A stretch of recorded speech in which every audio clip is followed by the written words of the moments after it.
लोग कहते हैं मुंबई पुणे एक्सप्रेसवे स्पीड के दीवानों के लिए जन्नत है। मैंने हाल ही में एक नई कार खरीदी थी, वरना 4S फ्लूइडिक 1500 सीसी की ताकतवर मशीन, चमचमाती, तेज और शानदार। इसे तेज रफ्तार में चलाने का बेसब्री से इंतजार कर रहा था और उस रात मौका मिल गया। पुणे से एक पुराने दोस्त का कॉल आया। कुछ जरूरी काम था। सुबह 7 बजे तक पहुंचना जरूरी था। रात के 9:30 बजे थे। मैंने तय किया, अभी निकलता हूं। रात का सफर, खाली सड़कें, परफेक्ट। 11:30 बजे मुंबई से निकला। ईस्टर्न फरीवे पकड़ते ही शहर पीछे छूट गया। सड़क सुनसान थी। लगभग आधी रात को मैं एक्सप्रेसवे पर पहुंच चुका था। गुरुवार की रात थी, हफ्ते का दिन, अप्रैल का मध्य। गर्मी ने दस्तक दी थी, लेकिन रात में ठंडक थी। मैंने खिड़कियां नीचे कर दी, म्यूजिक तेज कर दिया। सड़क पर सन्नाटा था, बस मैं और मेरी कार। वरना जैसे उड़ने लगी 180 की स्पीड बिना किसी मेहनत के। दिल को सुकून मिला और फिर एक पल के लिए मेरी आंख लग गई। धप, सामने के टायरों से कुछ टकराया। मैं चौंक कर जाग गया। क्या मैंने कुछ कुचल दिया? गाड़ी रोकी, टॉर्च निकाली और बाहर आया। सड़क पूरी तरह सुनसान थी। कोई इंसान, जानवर, कुछ भी नहीं। बम्पर चेक किया, बिल्कुल साफ। न खून न खरोंच। घड़ी देखी, 8:15 AM। लोनावाला के आसपास का इलाका था। मैंने चैन की सांस ली, खुद से वादा किया, कभी नींद में गाड़ी नहीं चलाऊंगा। फिर से गाड़ी स्टार्ट की और पुणे 2 बजे तक पहुंच गया। सुबह काम निपटाया, लेकिन दोस्त और उसकी पत्नी ने रोका। आज रुक जा, थोड़ा आराम कर। शाम को पुराना दोस्त जॉनी मिलने आया। बातें, हंसी, मस्ती।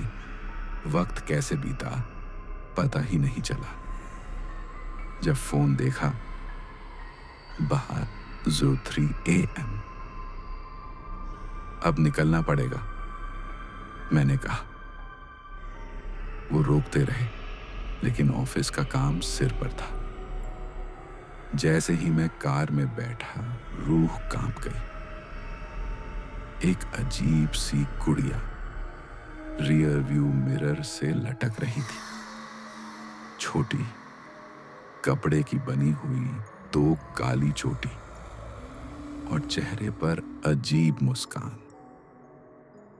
ऐसी कोई चीज मैंने कभी नहीं लगाई थी। मैं ऊपर गया, पूछा, तुम्हारे बच्चों ने डाली क्या? दोनों बोले, न तो हमने देखी, न बच्चों ने कुछ किया। क्यूट है यार, जॉनी हंसते हुए बोला।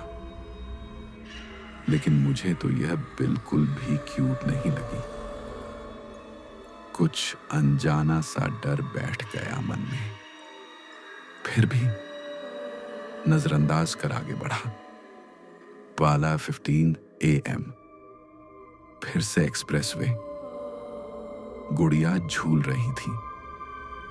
डैशबोर्ड की हल्की रोशनी में उसका चेहरा डरावना लगने लगा। मैं खुद को समझाता रहा, सिर्फ एक खिलौना है, कुछ नहीं। म्यूजिक तेज किया, खिड़कियां बंद कर दी। सड़क पर अब भी सन्नाटा, न कोई आगे न कोई पीछे। कभी कभार 1-2 ट्रक दूसरी तरफ से आते हुए दिखते। 180 की रफ्तार दोबारा, और तभी धप, एक बार फिर वही झटका। इंजन बंद होने लगा, गाड़ी रुक गई। Speed 0 in 15 AM। फिर वही वक्त, वही जगह, वही ध्वनि। शरीर में सिहरन दौड़ गई। मैं फिर से बाहर निकला, टॉर्च जलाई, सिर से पांव तक पसीना। हर चीज वही थी, सड़क, माहौल, चुप्पी। गाड़ी में वापस बैठा, दुआ की इंजन स्टार्ट हो जाए। कुंजी घुमाई, गाड़ी चालू हो गई। थोड़ा सुकून मिला, लेकिन जैसे ही ऊपर देखा, गुड़िया गायब थी। वो कहाँ गई?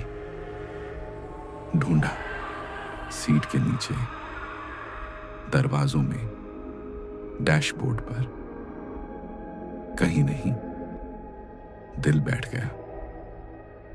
पर चलो, मुक्ति तो मिली। बाकी का सफर शांत रहा। 2:30 AM तक मुंबई पहुंचा। कार पार्क की, घर आया, दरवाजा खोला, लाइटें जल रही थीं, पर मैं तो उन्हें बंद करके गया था। घर में ठंडक थी, AC बंद था। फिर भी एक अजीब सी सर्द हवा बह रही थी, और हवा में एक अनजानी सी महक, जैसे किसी अजनबी इत्र की। मैं कांपते हाथों से अखबार उठाया। पिछले दिन की दोपहर का संस्करण। हेडलाइन: लोनावला में आधी रात को हिट एंड रन, एक लड़की की दर्दनाक मौत। आरोपी का कोई सुराग नहीं। मेरे पैर कांपने लगे। बिना सोचे मैं बेडरूम में गया, AC चालू किया, कंबल ओढ़ लिया, और जब करवट ली, गुड़िया वहीं थी, मेरे तकिए के पास पड़ी, वैसे ही, सिर थोड़ा झुका हुआ, आंखें खुली हुई, वही टेढ़ी मुस्कान, जैसे देख रही हो, जैसे कुछ पूछ रही हो। अब मैं तुम्हारे साथ हूं।